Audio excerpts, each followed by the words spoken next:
सभी भाई बहनों को जय सच्चिदानंद जी।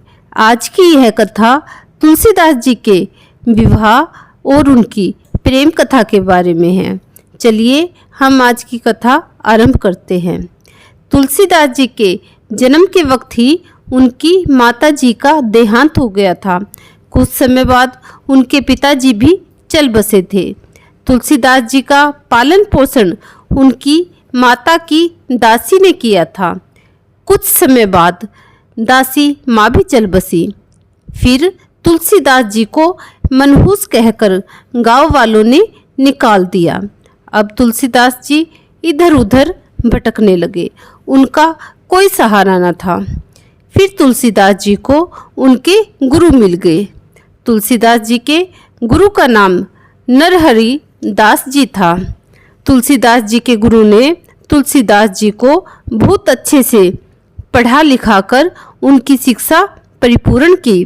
उसके बाद शुभ मुहूर्त देखकर तुलसीदास जी का विवाह दीनबंधु पाठक की पुत्री रत्नावली से संपन्न करवा दिया गया।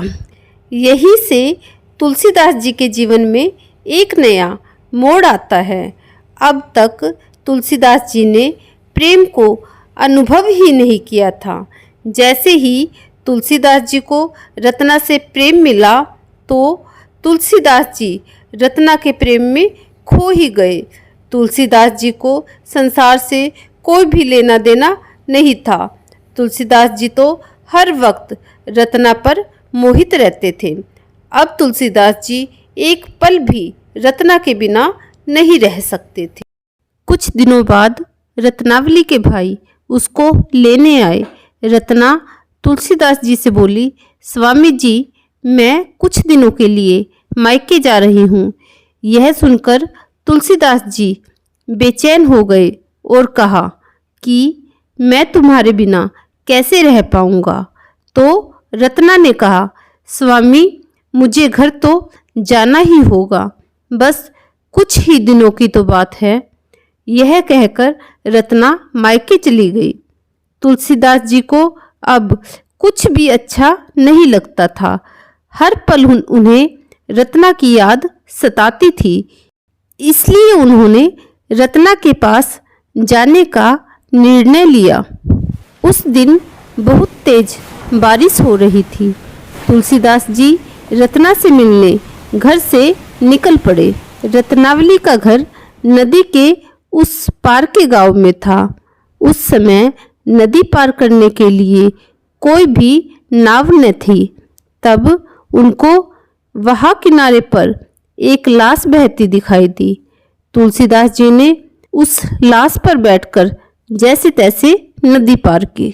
वहाँ रत्नावली के घर पहुंचकर दरवाज़ा खटखटाया, लेकिन दरवाज़ा नहीं खुला।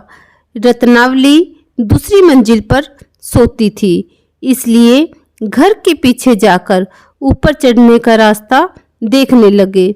घर के पीछे उनको एक मोटी रस्सी दिखाई दी। वो उस रस्सी से चढ़कर ऊपर आ गए और सीधा रत्नावली के कमरे में पहुँचे।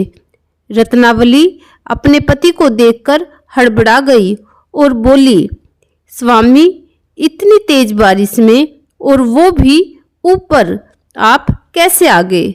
तुलसीदास जी बोले, रस्सी पकड़कर। तो रत्नावली ने देखा कि वह रस्सी नहीं बल्कि सांप था। रत्नावली पति के इस अथाह प्रेम को देखकर बोली, हे नाथ, जितना प्रेम आप मेरे शरीर से करते हैं, अगर आप इतना ही प्रेम श्री राम जी से कर लेते तो आपका जीवन धन्य हो जाता और प्रभु प्राप्ति हो जाती। रत्नावली की यह बात तुलसीदास जी के हृदय में उतर गई।